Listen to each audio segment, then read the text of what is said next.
இன்னைக்கு எதிர்கட்சி ஆளுங்கட்சி அங்கே நிலைமை ஆகிப்போச்சு. இன்னைக்கு விஜய்னா பயப்படுறாங்க மற்ற அரசியல்வாதிகள்லாம். அதுதான் இப்போ நிறைய பேர் சொல்ற ஒரு விஷயம் வந்து திமுக வந்து 75 வருஷம் பாரம்பரிய கட்சி அப்படின்னா விஜய் வந்து 2 வருஷம் தான் ஆகுது கட்சி தொடங்கி. ஆனா இவங்கள பார்த்து அவங்க பயப்படுற நிலைமையில இருக்கு. பார்க்கறதுக்கு வந்து அவர் விஜய் சாதாரணமாக விஜய் தானே அப்படின்னு நினச்சிட்டாங்க.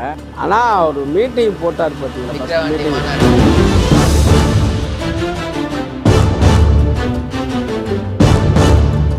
விஜய் வந்து சாதாரண நினச்சிடாங்க. அந்த மீட்டிங்கில் 4-5 நாளாக வந்து அங்கே கேரவெளியே தங்கியிருந்து அங்கேருந்து ஒர்க் பண்ணியிருக்காரு. மாநாடு முன்னைய வந்து வீட்டுக்கு வராமே அங்கேயே இருந்துக்கிட்டு அங்கேயே தூங்கிக்கிட்டு சாப்பிட்டுக்கிட்டு வர வச்சுட்டு எவங்க பண்ணுவான்.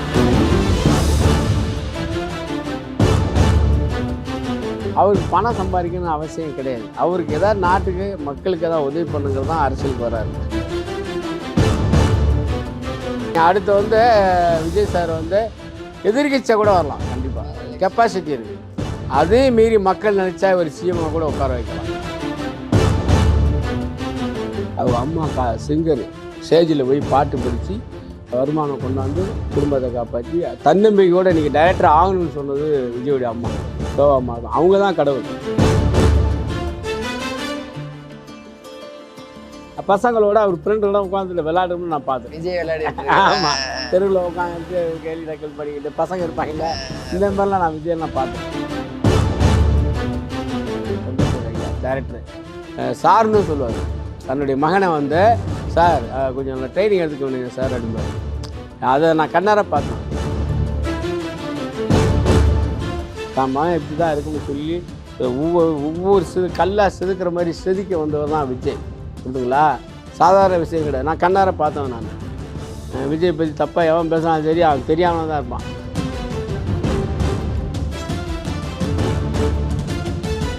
கையில் இருக்க மணி இந்த வருமானம் இல்லைங்க, அவருடைய உழைச்ச காசை கொடுக்குறாங்க. அரசியல் எங்கெங்க சம்பாதிச்சார் விஜய்? விஜய் வந்து பட்டினின்னு போகக்கூடாது. கேப்டன் வந்து வேறு செயல். ஆனால் இப்போ அதோட நல்லா பண்ணுறாரு, சூப்பராக பண்ணுறாரு. அரசியல் தலைவருக்கு ஒரு முதலமைச்சராக இருக்க தகுதி விஜய்க்கு இருக்குது.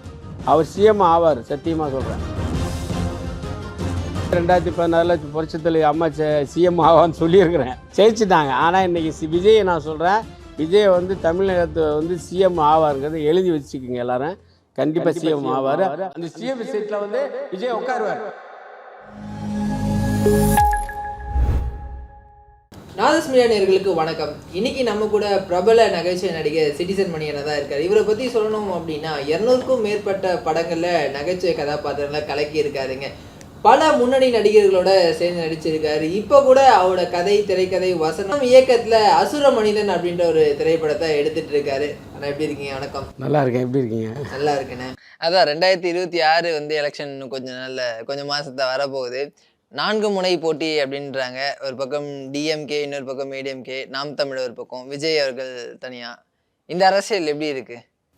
ஃபஸ்ட்டு இருந்ததை விட இன்றைக்கி வந்து பார்த்திங்கன்னா திமுக, அண்ணா திமுக, நாம் தமிழர் கட்சி, இப்போ விஜய் தமிழக வெற்றி கழகம், அவர் தேமுதிக எல்லாமே இருக்குது. இதில் வந்து யார் நிறையா கூட்டி சேர்றாங்களோ அவங்க ஜெயிச்சிருவாங்க. கூட்டணி தான் முடிவு பண்ணுறாங்க. ஆமாம், கூட்டணி சேர்ந்து வர்றவங்க வந்து தான் ஜெயிக்க முடியும் இந்த ட்ரிப்பு. ஆமாம், ரொம்ப தனியாலாம் வர்றது கஷ்டம். அது யாராக இருந்தாலும் தனியாக வரும். நாம் தமிழ் வந்து ஆல்ரெடி தனியாக நிற்க போகிறோம் அப்படின்னு அறிவிச்சிட்டாங்க. இல்லை, யாராவது கூட்டு சேர்ந்த 4-5 ஒன்றா கூட்டு சேர்ந்தா வந்துடலாம். ஆமாம், ரொம்ப கஷ்டம். தனியாலாம் இன்னும் வர்றது கஷ்டம். விஜய் அவர்கள் வந்து நிறைய பேர் வந்து கேப்டனோட ஒப்பிட்டுலாம் சொல்லுவாங்க. அடுத்த கேப்டன் விஜய் அவர்கள் தான். விஜய் வந்து பார்த்தீங்கன்னா ஒரு அனுபவம் இல்லைன்னு சொல்ல முடியாது. அவரை வந்து பார்க்குறதுக்கு வந்து அவர் விஜய் சாதாரணமாக வந்து விஜய் தானே அப்படின்னு நினச்சிட்டாங்க. ஆனால் ஒரு மீட்டிங் போட்டார் பார்த்தீங்களா, ஃபஸ்ட் மீட்டிங். அந்த ஒரு ஃபஸ்ட்டு மகாநாடு போட்டு சாதாரணமாக சாப்பிட்டா இருந்த ஒரு எனக்கே நான் வந்து அவர் கூட நடிச்சு நிறைய பேர் வந்து நான் அவர் கூட நடித்தேன். படம் நடிச்சுட்டு அவர் தான் மானியத்தில் பார்க்குறாரு. பார்த்துட்டு போனோமே நான் போய் நிற்கிறேன். ஓகே, நல்லா இருக்கு, நல்லா கூட சொல்லலை அவர் அப்படின்னாரு. தான் சொன்னார் தவிர அதுங்கிறதே நல்லா இருக்குன்னு அர்த்தம். புரியுதுங்களா? அப்போ பரவாயில்ல மணி, சூப்பராக நடிச்சிருக்கீங்க கூட என்கிட்ட சொல்லலை.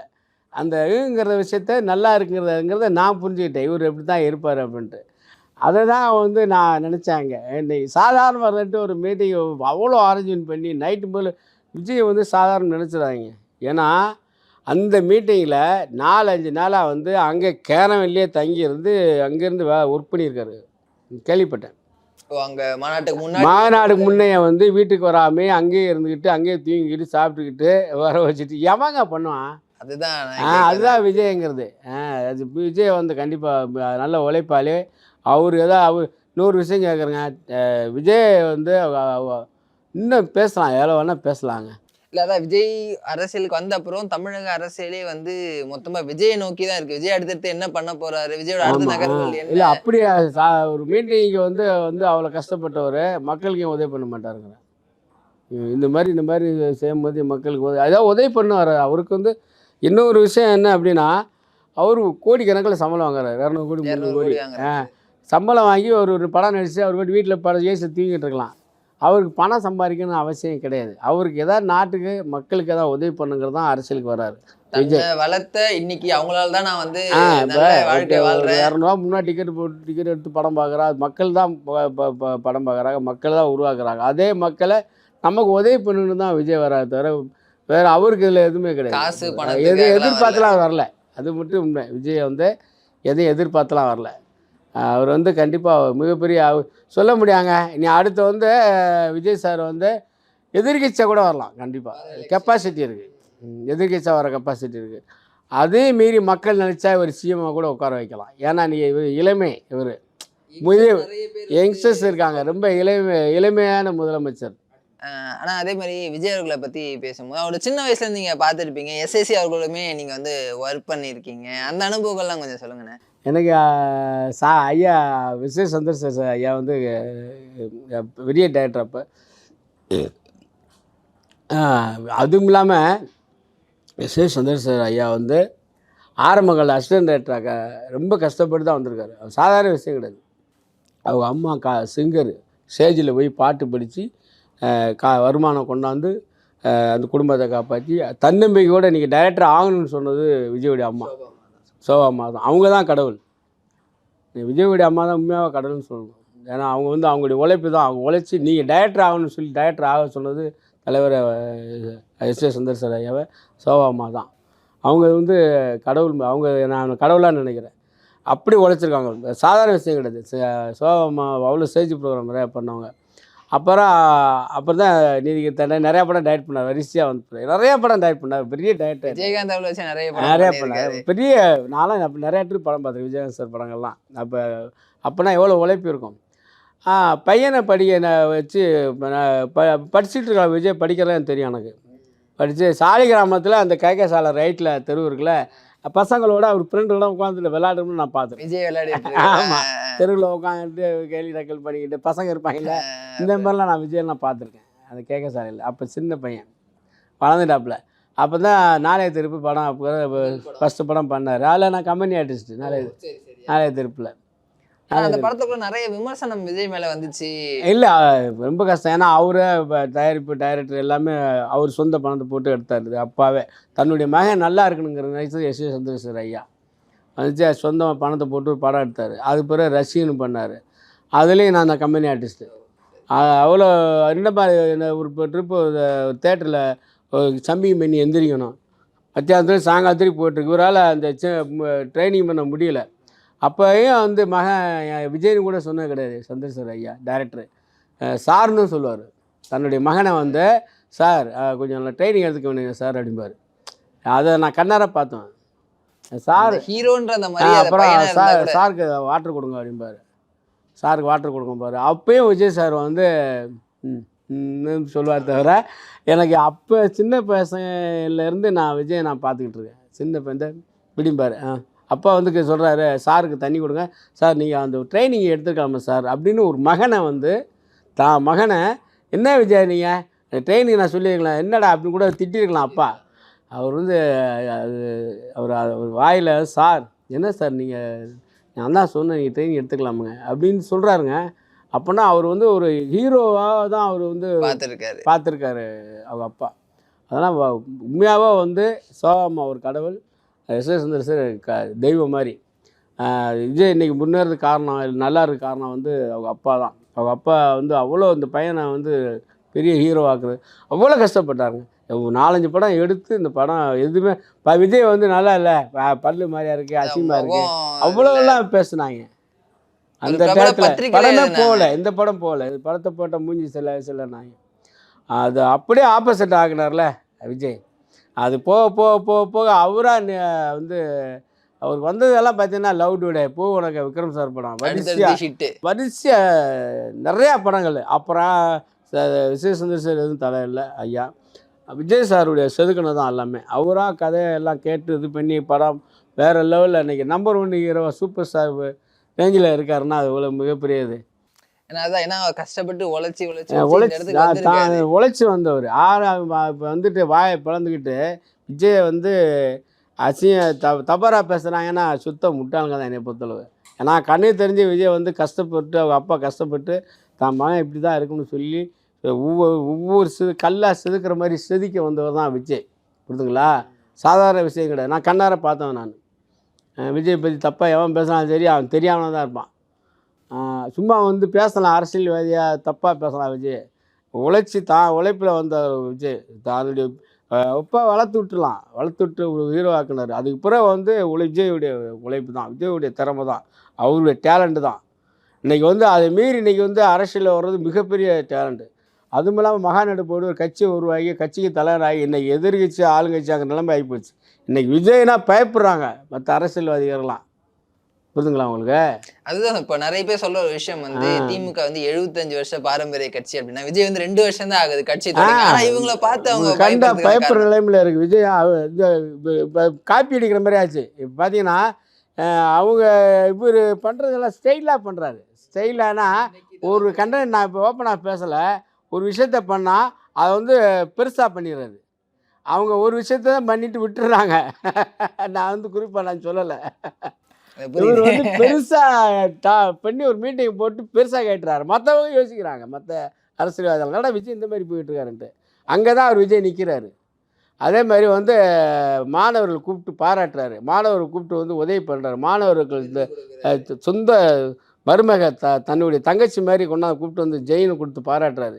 இது மற்ற அரசியல்வாதியெல்லாம் பார்த்தீங்கன்னா அந்த பாக்கெட்டில் இருக்க மணி எடுத்து கொடுக்க மாட்டாங்க. சும்மா மீட்டிங் போட்டு பிரியாணியும் போட்டியும் கொடுத்துட்டு அதை பண்ணுறது பண்ணுன்னு போயிட்டுருக்காங்க. ஆனால் விஜய் அப்படி கிடையாது. அது கூப்பிட்டு அந்த குழந்தைக்கு வந்து பாராட்டி அவங்களுக்கு ஏதாவது ஒன்று கொடுத்து உதவி பண்ணி 4 பேருக்கு முன்னே பாராட்டும் போது அந்த குழந்தை வந்து அவ்வளோ சந்தோஷப்படுது. அந்த தாய் தகப்பன் அண்ணன் தங்கச்சியெல்லாம் அவ்வளோ சந்தோஷப்படுறாங்க. எவ்வளோ கையில் இருக்க மணி இந்த வருமானம் இல்லைங்க, அவருடைய உழைச்ச காசை கொடுக்குறாங்க. அரசியல் எங்கெங்க சம்பாதிச்சார் விஜய்? நிறைய பேர் அது குற்றச்சாட்டை அரசியல் எங்கே சம்பாதிக்கிறார்? அரசியல் இவருடைய பணியை தான் கொடுத்து செலவு பண்ணிகிட்டு இருக்காரு. கோடிக்கணக்கில் செலவு பண்ணுறாருங்க. இப்போயும் ஒரு இடத்துக்கு போனால் மீட்டிங் போட்டு எல்லாத்துக்கும் கறி சோறு சாப்பாடு இல்லாமல் கிடையாது. புரியுதுங்களா? கோடான கோடி ரசிகர்கள் இருக்காங்க இன்றைக்கி அவர் விஜய் சாருக்கு. ஓப்பனாக பேசுகிறேன். சும்மா நான் வந்து இந்த பேட்டி கொடுக்குறேன் அப்படிலாம் சத்தியமே கிடையாது. விஜய் வந்து பட்னின்னு போகக்கூடாது. எப்படி கேப்டன் பண்ணாரோ அந்த ஸ்டைலில் கேப்டன் வந்து வேறு ஸ்டைலு. ஆனால் இப்போ அதோட நல்லா பண்ணுறாரு, சூப்பராக பண்ணுறாரு. அதே மாதிரி இன்னொரு விஷயம், இப்போது நேற்று ஒரு அறிவிப்பு வந்துச்சு ஒரு 2 நாளைக்கு முன்னாடி. ஆகஸ்ட் 25 2வது மாநாடா தாவேக்காவோட, அதுவும் மதுரையில் வைக்கிறாங்க. விஜயகாந்த் பிறந்த நாளில் வைக்கிறாங்க. பார்த்தீங்களா? விஜயகாந்த் சார் கடவுள் மாதிரி, அவர் பிறந்த நாளே அவர் வைக்கிறாரு. அப்படின்னா வேறு லெவலில் இருக்கும், வேறு லெவலில் இருக்கும், வேறு ஸ்டைலில் இருக்கும். நல்லா பண்ணுவார், நல்லா பீஸ். என்னென்ன யாருக்கும் பயப்பட அவசியம் கிடையாது. நான் தப்பு ஜஸ்ட்டாக கேட்டுறாரு.